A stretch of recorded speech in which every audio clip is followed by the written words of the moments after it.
Buenas tardes. How's everybody doing today?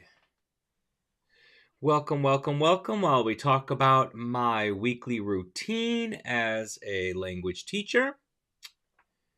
While we get started, my name is Scott, and you are watching Immediate Immersion Live, where we are all about comprehension-based instruction in the modern language classroom.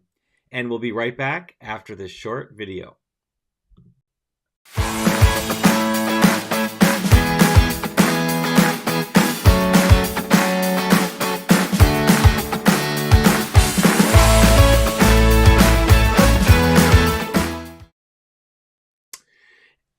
And welcome back. As I said, today we're going to be talking about my weekly routine, what I do every day as a teacher throughout the week, not only in class, but prep time as well. And let me start off by saying, if you have any questions or comments along the way, please feel free to put them into the comments or live chat. And if you're watching this on the replay, please, again, feel free to fill in the chat. I will respond back to you. I check that back regularly, so I want everybody to be able to participate. So, first I want to say one thing I have done in my later years as a teacher. I do not do schoolwork at home. And I highly recommend that you get to the point where you can do that as well. You need to keep a healthy balance between your work life and your home life, and bringing work home mingles that. So since before the pandemic, I had not done any work at home, and then during the pandemic, obviously, many of us were teaching online, so I had to mix the two. But then since the pandemic is over, I have gone back to not doing any schoolwork at home, keeping everything balanced. When I was a younger teacher, when I first started out, I would haul things home on a daily basis and realize nothing got done, so why bother? And then I would haul it only on the weekends, but it would stay in the same bag that it went home in and went right back the same way. I didn't work on any of that. So there really wasn't any point in me bringing it home anymore. So I don't do that any longer. Let me talk about how much non-contract hours that I actually put in. As you know, we all have contract hours. My first school, we only had to be at school from bell to bell. So you had to be in there right before our first period bell, and as soon as the last period bell ended, you could leave. When I taught in Las Vegas, I don't remember what the rule was on how long we had to be there. But at my school now, we have to be at school 20 minutes before the kids start and 20 minutes after the kids end. So for us, our school starts at 8:05. So I've got to be at school at 8:45. I'm sorry, I'm mixing up times. 8:05 starts school. I got to be there at 7:45. We changed hours this year, so that's why I'm kind of getting confused. We went an hour earlier because of a state law. And then school gets out from our kids at 2:16, so then I'm there until 2:36. Those are my required hours, unless there is a meeting, 504, IEP, staff meeting, department chair meeting, any of the committees that I'm on. Any of those meetings are usually held after school. So that's the hours I have to be at school. Now, unless I have a meeting after school, I am out the door at 2:36 every day. I do better in the morning. I'm not a morning person, but I work better in the morning, and I'm too exhausted by the end of the day to get any really productive work done. Plus, after school is when there are people at school. So there are kids there who want to come in and visit. There are other teachers there who want to come in and chit-chat, or have issues and questions, and so it's not a really productive time. So I get to school early in the morning because there are no kids. Our kids can't come onto campus until 7:45, and very few teachers come in really early. A lot of them have kids they have to get off, and so they're not coming in early, so I know that is pure work time for me. So I get to school at 6:30 in the morning. So just to keep numbers simple, I put an hour and a half, 5 days a week of non-contract time in the mornings to get my work done. It also works better because my family is still asleep in the morning. And when I come home after school, that's when everybody's up and I'm not losing any time. Whereas if I slept in as well and went to school just at 7:45, there's nothing gained there. And if I spend my hour and a half after school, that's loss of family time. So that's why I prefer to do it in the morning. Plus, as I said, my energy to get work done, I can focus more in the morning, even though I don't like getting up at 5:30 in the morning. But that's what I do. So those are my non-contract hours. An hour and a half, it's a little bit less than that, but an hour and a half a day, 5 days a week. And that works out to be, whoops, if I can do my simple math, to 7.5 hours extra a week that I'm putting in. What I'm basically doing is making my regular school day an 8-hour day like everybody else works. On top of that, I have roughly, and it's not always the same, about 43 minutes of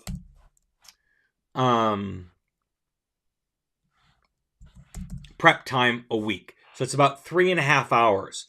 Mondays, Tuesdays, Thursdays, and Fridays, it's about 43. And I think it's about 33 on Wednesdays. Wednesdays are our PLC days. So kids leave early and all of our classes are shortened. So we have an extra, an extra hour and a half before we meet as a PLC every Wednesday. Now, my prep time, I can't guarantee that I'm going to get that every day. Because we have a sub shortage, if there isn't a sub that comes in, then we have to take turns covering for other teachers.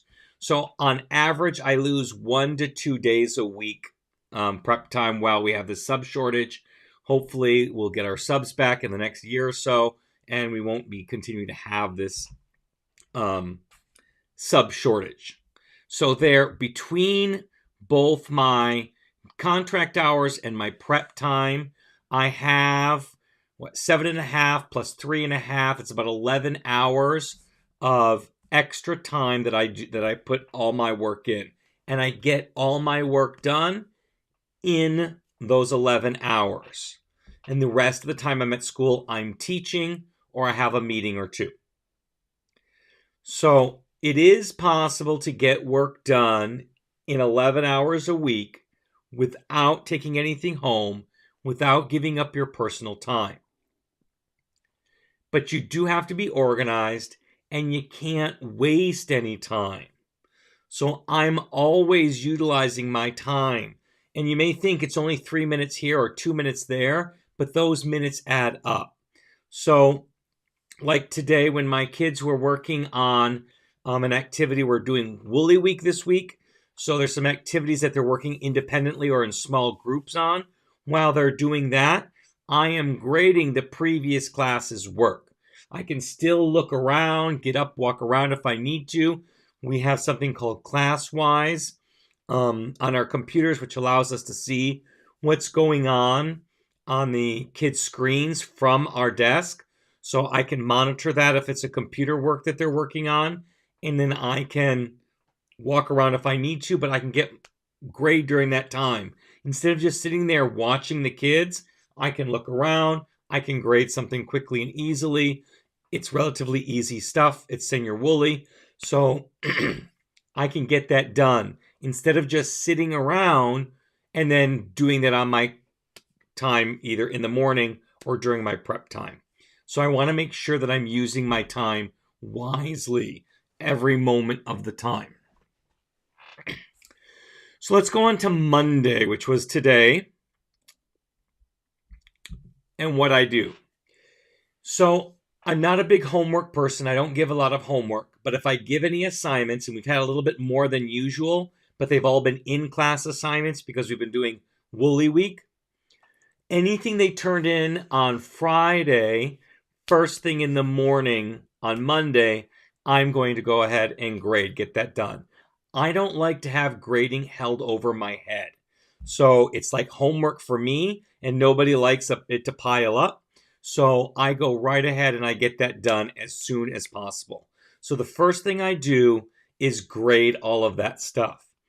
I do that even before I check my emails that day because emails can drop you into a rabbit hole and it can take up that whole hour and a half if you let it.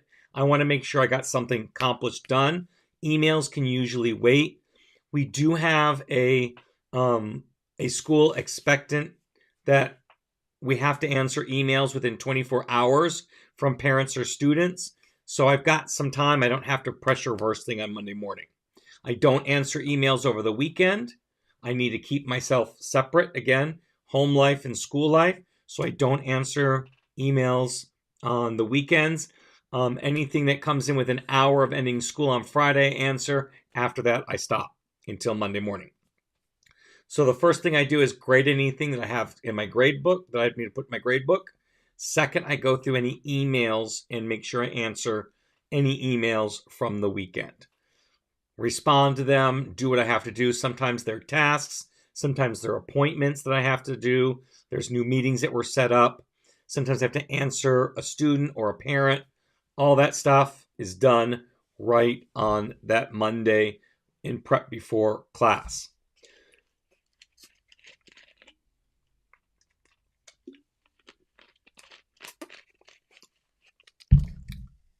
If there's any other leftover tasks, I can't even tell you what they might be, but anything that's left over from the previous week, they'll all get done after those first two things on Monday.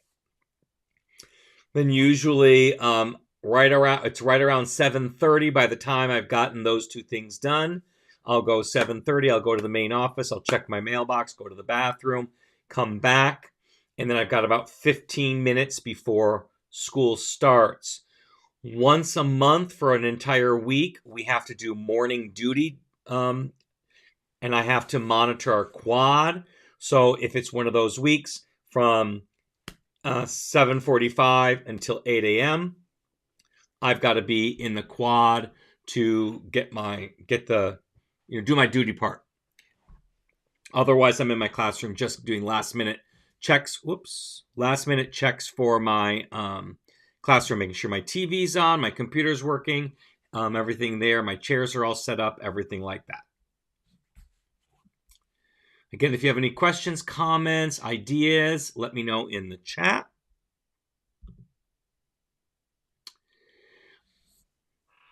Oh, before I do that, I forgot to tell you what I do in class on Mondays. Normally, we used to have our PLC time, our short days on Mondays, and I do my conversation days on my short days. But now that we no longer, it's our short days in the middle of the week, I switched my conversations to then. So Monday would be a day that I start a story, generally speaking, unless we're doing some kind of specialty lesson like a movie talk or a picture talk or a like Woolly Week that we're doing right now, or reading a novel. Monday would be the day that I introduce a character for a story. That would be our main task on Mondays. Mondays are also, because we're an IB school, we have to apply what's called approaches to learning, ATL skills. And one of them is monitoring time, keeping a schedule, those types of things. So we do ask that our students copy down the major tasks and things that are due each week for the class in their planner. So they'll do that on Monday as well as their warm-up when they come in. I will have that information. We call it a week at a glance, or a WAG. We have that up on the board. Students copy that down in their planners as their warm-up.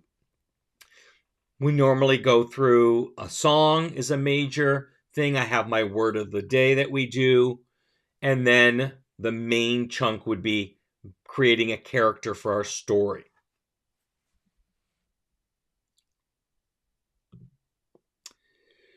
Tuesday. So I'm coming in Tuesday again at 6:30 in the morning. If I had my kids do anything in class that I needed to assess, I would be assessing it first thing in the morning. It's rare though. With Woolly Week, it's different. With Woolly Week, we have different activities. Some of them are turned in and some of them are not. So Woolly Week is a busy class work time. We're doing a lot of different activities with the different videos and stuff that he puts out.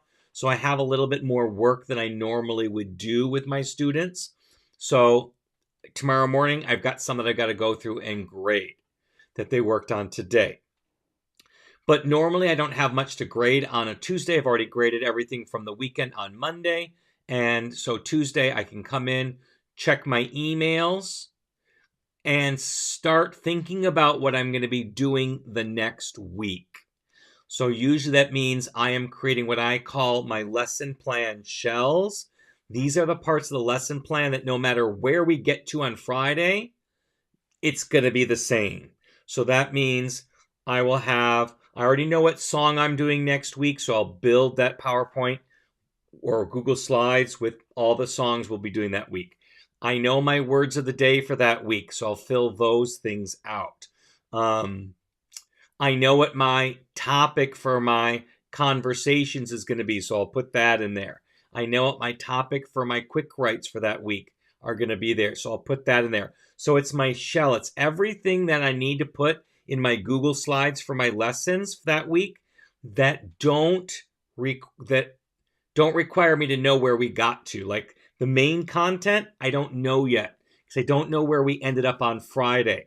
So I'll leave the main content out, but everything else, all my warm-ups, my words of the day, my quick write topics, my conversation topics, and my song of the week is all done. So I have those shells that I have 3 different preps. And so for an entire week, it'll take me Tuesday, sometimes depending if I got distracted or had something else I had to do, to part of Wednesday. But usually I can get it done on Tuesday. And if I have a lot of time, I will do 4 weeks at a time. So I'll do 4 weeks of shells for level 3, 4 weeks of shells for level 2, and 4 weeks of shells for level 1. So I have them all ready to go.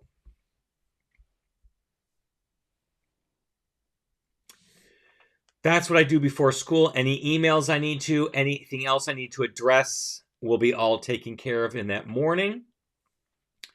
And then Tuesday during class time, we are focusing, unless we're doing, again, one of those specialty activities like movie talks, picture talks, reading a novel, Woolly Week, we are working on the plot of a story. So the day before we created a character together, now we're going to put that character into a story that we can use together. And we'll co-create a story together. And we'll do that for all of the rest of Tuesday. And then it may stretch into Wednesday as well, depending on how the story goes. My warm-ups on Tuesday is silent reading. And then we continue with our song and our word of the day. We have all of those on there. And anything that I didn't get done before school, I forgot to mention, I'll handle in my prep periods during those times. And if I'm all done with things I need for this week, there's no point in me twiddling my thumbs. So then I start looking at next week. What can I get done for next week that I can do now? So I'm always trying to use my time. So in case they do take my prep time away, I can be ahead where I can be ahead. I'm always thinking about that. Use all the time that I have because I never know when they're going to take it. Now on Wednesday, again, I don't usually have anything graded to worry about on Wednesdays unless we had a quiz on Tuesday. I don't do quizzes usually on Mondays. Tuesdays and Thursdays tend to be my quiz days because they're normal standard days with our normal period about 43 minutes. I don't like doing quizzes on Mondays and Fridays. If I can help it, I have. But if I can help it, I don't like to because Monday, they're still waking up for the weekend. And on Fridays, their mind's just not there because they're thinking already about the weekend. So usually Tuesday or Thursday are days that I give quizzes. So if I gave a quiz on Tuesday that I need to assess, that'll be done on that Wednesday morning. And also, I would, for first period, I have second period prep. I would use my second period prep to start grading those as well. Otherwise, answer any emails. And again, if my shells are already done, I still don't know what we're going to do content-wise yet. So I'll look again to the next week to see if there's anything that I can get done early for the next week, so I'm not wasting my time. During class, this is my short day, so I only have about 30 minutes per class period with the kids. So I use this as my conversation day. So for a warm-up, on my Google Slides, I make 5 questions, either about the novel that we're reading or vocabulary or verbs, anything like that. I will put in there for practice. That's their warm-up they come in and do. We go over it. We do our song of the week. We do our word of the day. And then our meat that day will be conversation questions. Now, that can be what did you do over the weekend, but that often gets boring. My kids answer the same old thing year after year after year. So I switch it up and do crazy convos. We ask things like, how many sloths can fit in your bedroom? Do you prefer hot dogs or hamburgers? What kind of pizza do you like? Those kinds of weird questions that we can ask that allows kids to use all the language they have to be able to answer them. So that's what our mainstay will be on a Wednesday.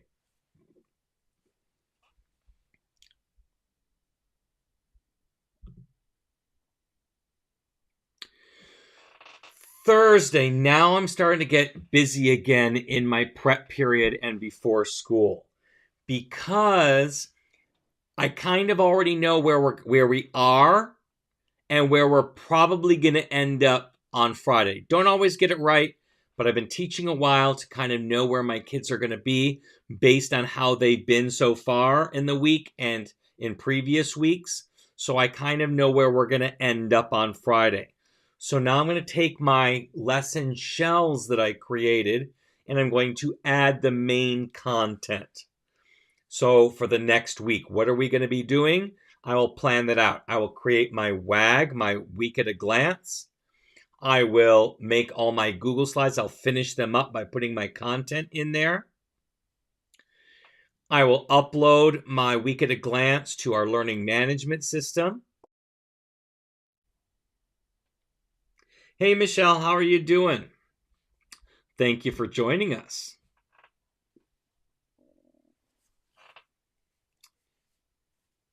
So I will put that in there. We also have our lessons.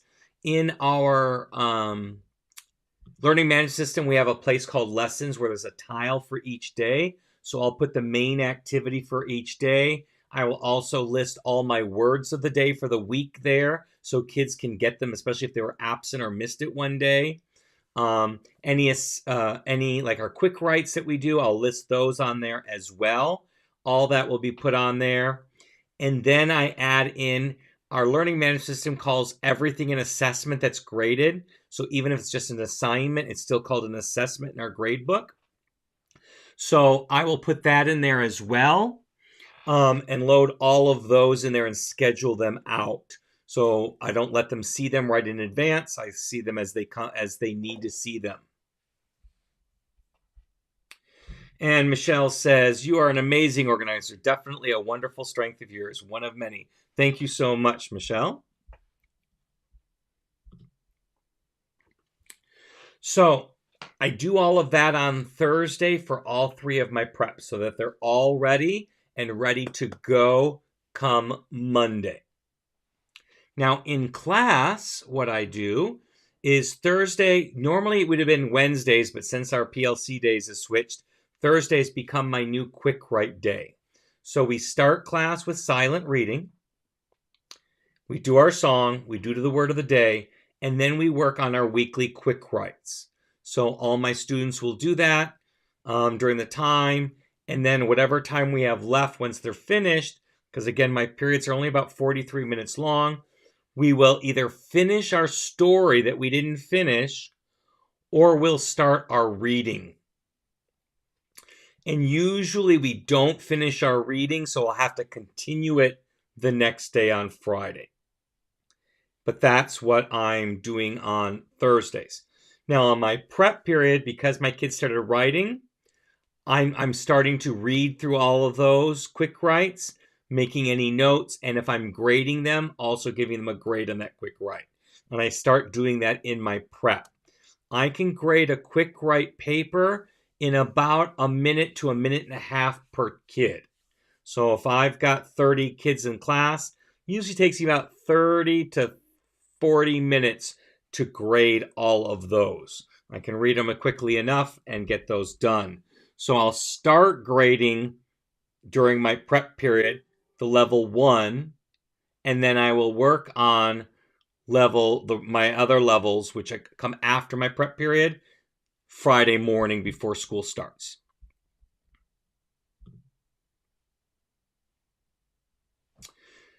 So on Friday, I will start, as I said, putting all my grades in there for the rest of my grades. So periods 3 through 7 we have. I will go ahead and put all that in there. I keep track of the word count, and then I grade 2 or 3 per trimester. So if I'm grading ones, I'll be grading them as well. Otherwise, I just record the word count, put the grades in the book, so I have them all in there, and that will take me all the way up to the first bell. Usually takes me that long to get through. I have about 150 to 170 students, so to get all that done, and I'll answer any emails I need to answer. My prep period, my lesson plans have already been done for the week, so I don't have for the next week, so I don't have to worry about those. During my prep period, though, I then write my weekly emails to my students. So I write one for my level 1s, my level 2s, my level 3s, and then I also send out a weekly update to the parents of my level 1s, my level 2s, and my level 3s. So they're all getting a weekly email, and I'll write that during my prep period, and I send it out through my learning management system. In class, Friday's a reflection day or a silent reading day, or if I feel that we need, I need a little bit more time to get lesson done, I'll skip both and we'll go straight to our lesson on Friday. That's usually what I've been doing lately because we've been a little bit behind and there's been a lot that we've had accomplished, and I want to use as much of my 43 minutes as possible. I don't want to, give 7 minutes to reading or 7 minutes to a reflection where I lose a fourth of my time. Then what we'll do is in class, after we do our song and we do our word of the day, we will continue with our reading until we finished our reading segment. And then once we've done our reading, then we do our write and discuss. So we'll review things that we've covered in class. I may choose to review the reading, or I may choose to review our story, or I may choose to review our conversation. I vary it up, but we'll write it down. So I'll ask leading questions about, what we're doing in class. They give me the answers, I type them up, and then they copy them in their notebooks. So that's my basic week and what I do and how I spend my time. Now, as I said, if I change up what I'm doing in my lesson plans, like we're doing a movie talk, then Monday, Tuesday, Thursday, and Friday are all going to be dedicated to the movie talk as my main part of my lesson. Wednesday, we'll still do conversations. If I'm doing a picture talk, I either handle it one of two ways. If I decide it's going to be a picture talk week, we're going to have a different picture Monday, Tuesday, Thursday, and we'll leave Friday alone. and we'll talk about a different picture each of those days. And then Friday, we'll do a write and discuss and talk about the pictures that we covered. Or I'll pick one picture on Monday. We'll talk about that picture on Monday. And then on Tuesday and Thursday, we'll turn it into a story. And Friday, we'll do a write and discuss about what we're learning that day, about what all we covered. If we're doing something special like a Woolly Week, which is what we're doing now, I'm at the mercy of the great lesson plans that Senor Woolley puts out. And I love participating in Woolly Week. And I don't have time to do every activity. He plans like 4 activities a day. I've only got my kids for 43 minutes. So I pick and choose. And I might even say, okay, period 1 and 3 and 5 are going to do these activities. And 4 and 6 and 7 are going to do these activities. So I can get a variety and I don't get bored. But we'll do those types of activities. Now, what I love about Woolly Week is I learn new ways to do new things. Like, right, what did we do today? Today, they were reading an extended reading on their own, and then they illustrated, oh no, I'm sorry, not that illustrated, that's mixing another thing. They wrote 4 main ideas from that. I like this activity. I don't usually have my kids do that type of activity. We usually discuss a reading, but I put this down in my toolbox of a lesson that I could do with another reading, not a Senior Woolley reading. I could have them do the same kind of thing. Or he's had one where he's got pictures of the story from his song, but before the kids see the song, they make a story with the pictures. And then they can compare and contrast it with the actual story.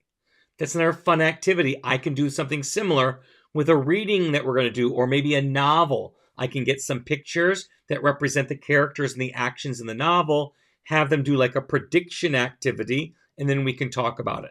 So when I go through the Senior Woolley activities, I try them out in class. Some go well, some bomb. But what I do is I keep track of them, and the ones I like, I add to my little idea box, my toolbox of things that I can add into my own lessons to make them more enriched. So I get a lot of ideas. And some of his ideas are too much I can't do on a regular basis, and some I just love and could do every week if I had time. But going through there helps me find out which activities work and give me some new and fresh ideas.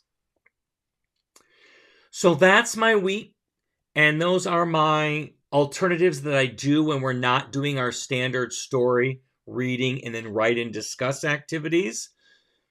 If you have any questions or comments, again, please feel free to put them into the chat box. And if you're watching this on replay, again, please feel free to put in the comment box, and I will be happy to get back to you and answer any questions or comments. If there are other activities that you do with your classes, or how you use your prep time or before school, you are so welcome, Catalina. So nice to see you here again. Just let me know in the comments. Please, if you got any value out of this at all, please like and subscribe. It helps us to get out to other teachers who could learn from the same material. I will be here next week, same time, same channel. And I forgot what my content is going to be next week. Let me just take a look at what we're going to be doing here. What are we talking about? It would help if I open this up. I've been working way far ahead, so I don't remember. I have to look it up myself. Our next one is on... Oh, the importance of repetition. That's what we're going to be talking about next week. Same time, same channel. Joyce says, thank you. I'm watching your channel as I'm in a new school that is very grammar focused. Oh, I'm so sorry, Joyce. But hopefully you can find a happy medium that you can work that through. And if you have any questions, feel free to add them or email me. I'll be happy to answer them for you. So, as I said, next week we'll be talking about repetition and how that plays an important role in comprehension-based instruction. We'll be back again Monday. Next week's going to be the 27th, 5 p.m. Pacific time. I hope to see you all then. With that, everybody have a great week, and I'll see you next time. Adios.